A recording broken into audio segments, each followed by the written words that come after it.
नर्मदे हर. महाराष्ट्राची भूमी ही वारकऱ्यांची आणि धारकऱ्यांची, दोघांचंही श्रद्धास्थान भगवा झेंडा. वारी मग ती पंढरपुराची असो वा नर्मदा मैयाची, श्रद्धा महत्वाची. नर्मदा परिक्रमेविषयी अनेक पुस्तकं आज उपलब्ध आहेत. ती वाचली की एकदा तरी ही परिक्रमा करावी, मैयाचं दर्शन घ्यावं ही सुप्त इच्छा जागृत झाल्याखेरीज राहत नाही. पण फार थोड्या भाग्यवंतांनाच हे जमतं. पण म्हणून आपण भाग्यवंत नाही असं समजू नका. आज आपल्यासमोर सौभाग्यवती प्रतिभाताई आणि त्यांचे यजमान श्री सुधीर चितळे नर्मदा परिक्रमेचे अनुभव आपल्याला सांगणार आहेत. हे अनुभव जरी नुसते ऐकले तरी सुद्धा परिक्रमेचा मानसिक लाभ आपल्याला जरूर मिळणार आहे. कारण कलियुगात एक वरदान आहे. पुण्यकर्माची कृती न करता मनात नुसता विचार जरी आला तरी कृती इतकंच पुण्य मिळतं. नर्मदे हर, नर्मदे हर, नर्मदे हर. बोलो नर्मदा मैया की जय.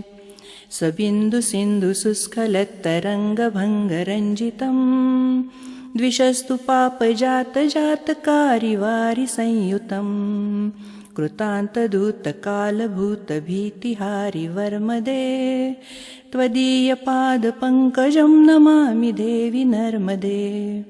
त्वदम्बुलीनदीनमीनदिव्यसम्प्रदायकं कलौमलौघभारहारि सर्वतीर्थनायकं सुमच्छकच्छनक्रचक्रचक्रवाकशर्मदे त्वदीयपादपङ्कजं नमामि देवि नर्मदे.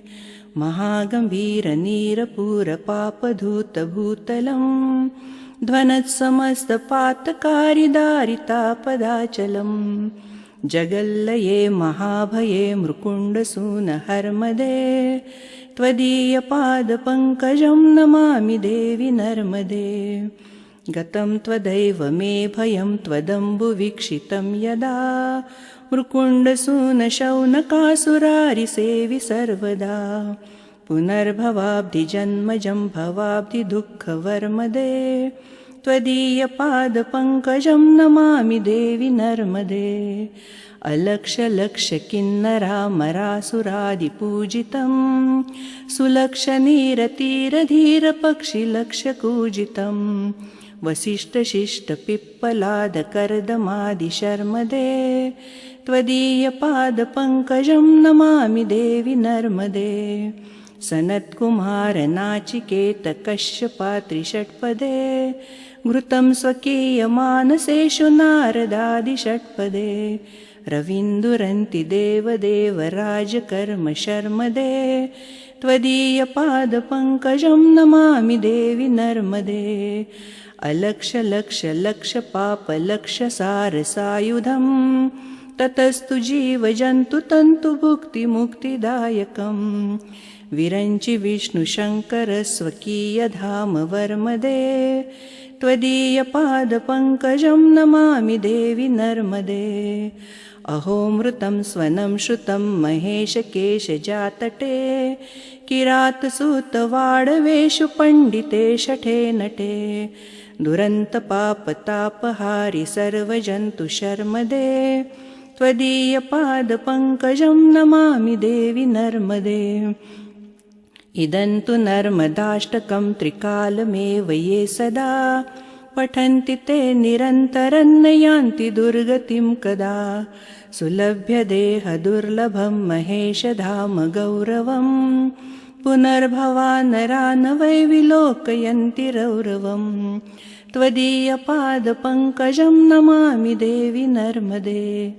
त्वदीयपादपङ्कजं नमामि देवि नर्मदे. त्वदीयपादपङ्कजं नमामि मातृ नर्मदे. नर्मदा मैया की जय. नर्मदे हर, नर्मदे हर, नर्मदे हर.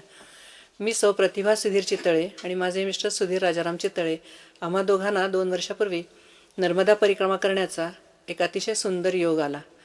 ती नर्मदा परिक्रमा करत असताना जे अनुभव आले की या कलियुगामध्ये ज्याच्यावर आपला विश्वासही बसणार नाही असे अनुभव सर्वसाधारण लोकांपर्यंत जावे आणि नर्मदा मातेची महती सगळ्यांपर्यंत पोचावी म्हणून हा एक छोटासा प्रयत्न तो नर्मदा मातेलाच अर्पण करून आजच्या विषयाला सुरुवात करते. परिक्रमा करून आल्यानंतरचे जे अनुभव आहेत हे मी सांगत नाही आहे आणि तुम्ही ऐकतसुद्धा नाही आहे. सांगणारी तीच, ऐकणारी तीच, असं श्रोता वक्ता रामरूप असं समजून आपण या विषयाचा आस्वाद घ्यावा. परिक्रमेचं प्रेरणास्थान काय? सर्वसामान्य सगळ्यांना अशी एक उत्सुकता असते की एवढी कठीण जरी परिक्रमा आहे तर प्रेरणा कशी झाली. तर माझे मामा श्री रामचंद्र वैद्य यांनी 3 परिक्रमा केल्यात.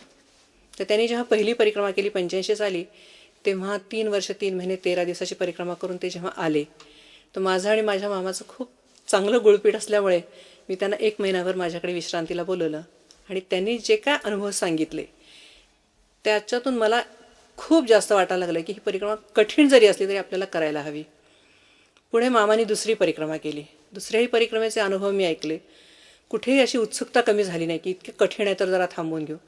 तिसरी परिक्रमा माझ्या मामाने 2003ला मामा आणि मामीने केली. त्यावेळेला मामाचं वय 82 वर्ष आणि मामीचं वय 75 वर्ष. दोघांनीही त्याच नियमाने आणि अतिशय खडतर अशी ती आहे आणि ती करून जेव्हा ते आले 2006ला, तेव्हा मात्र मी माझ्या मिस्टरांना 1 मिनिटाची उसंत दिली नाही की आता आपल्याला निघायचं आहे म्हणजे निघायचंच. हे करत असताना थोडी कौटुंबिक पार्श्वभूमी सांगते.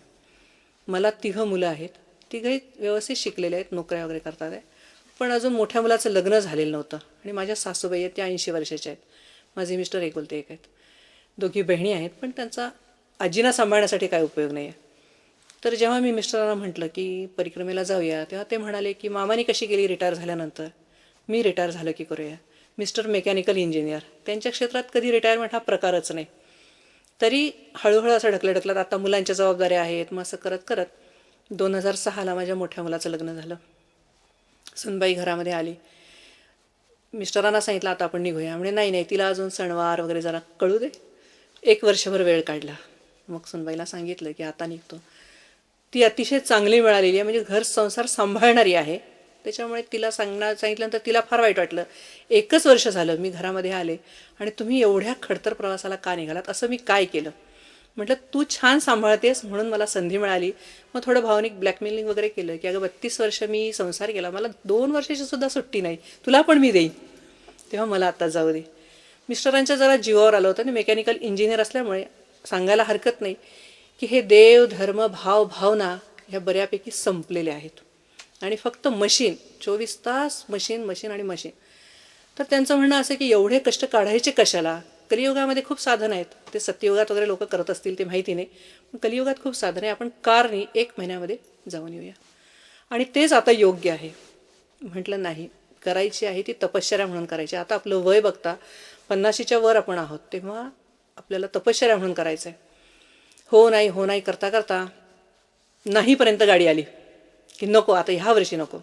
मग पुन्हा एकदा अस्त्र बाहेर काढलं. म्हटलं तुमच्यासाठी मी माझे आईवडील माझं सगळं सोडून आले, 32 वर्ष तुमच्या घरची सेवा चाकरी केली आहो, तुम्ही माझ्यासाठी एक नोकरी सोडू शकत नाही.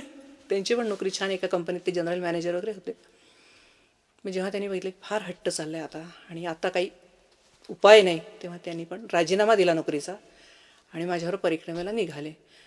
पण त्यांची जी शारीरिक अवस्था आहे की त्यांचं वजन जास्त होतं, आणखीन स्थूलत्वाकडे झुकण्यासारखं, आणि कंपनीच्या नोकरीमध्ये 12-12 तास पायामध्ये बूट असल्याने त्यांचे पाय अतिशय कोमल झालेले होते. त्याच्या मानाने माझे पाय बऱ्यापैकी कडक आहेत. मग हे सगळं ठरलं आमचं जायचं. घरातून व्यवस्थित निरोप समारंभ झाला. त्याच्या आधी त्याचे नियम असतात की आईची आणि सासूबाईंची परमिशन, म्हणजे थोडक्यात मोठ्या लोकांची परमिशन. तेही कार्यक्रम पार पडले आणि मग जेव्हा कळालं की लहानांचे शुभेच्छा, मोठ्यांचे आशीर्वाद, संत साधू कोणी आपल्या असतील गुरु वगैरे तर त्यांचं मार्गदर्शन आणि पूर्वजांची पूर्व सुकृत आपल्या पाठीशी असल्याशिवाय हे भयंकर कठीण आहे. मग सगळ्यांना साकडं घातलं, सगळ्यांकडून सगळं हवं ते मिळवलं आणि परिक्रमेला निघालो. पुणे स्टेशनला घर परिवार सगळे सोडायला आले होते. तेव्हा नियम केला होता एक की कुठलीही साधनं नेणार नाही, मोबाईल नाही, पैसा अडका नाही आणि घरच्यांशी संबंध नाही. आता जी परिक्रमा सुरू केली इथे संबंध संपले, परत आलं की तुम्ही आम्ही एक. रडारडीचा व्यवस्थित प्रोग्राम पार पडला पुणे स्टेशनला.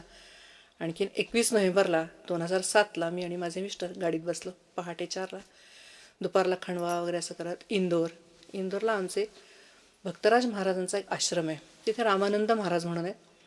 ते गुरु म्हणून नाही म्हणता ना, पण मार्गदर्शक म्हणून आहेत. त्यांच्याकडे गेलो, त्यांचं दर्शन झालं. विलास आठवले म्हणून अजून एक मार्गदर्शक आहेत त्यांचं मार्गदर्शन घेतलं आणि पुढे ओंकारेश्वराला आलो. त्याच्या आधी एक मोरटक्क्याचा आश्रम आहे, तिथेही गेलो. भक्तराज महाराजांचा आश्रम आहे, त्यांच्या इकडे दर्शन वगैरे घेऊन व्यवस्थित कार्यक्रम पार पाडून ओंकारेश्वराला आलो. ओंकारेश्वराला आल्यानंतर आपल्याला एक सर्टिफिकेट घ्यायला लागतं की आम्ही सज्जन आहोत. कारण परिक्रमेमध्ये बरेच असे प्रसंग येतात की सज्जनपणाचा कस लागतो. तेव्हा ते मिळवण्यासाठी आमचे 2 दिवस गेले.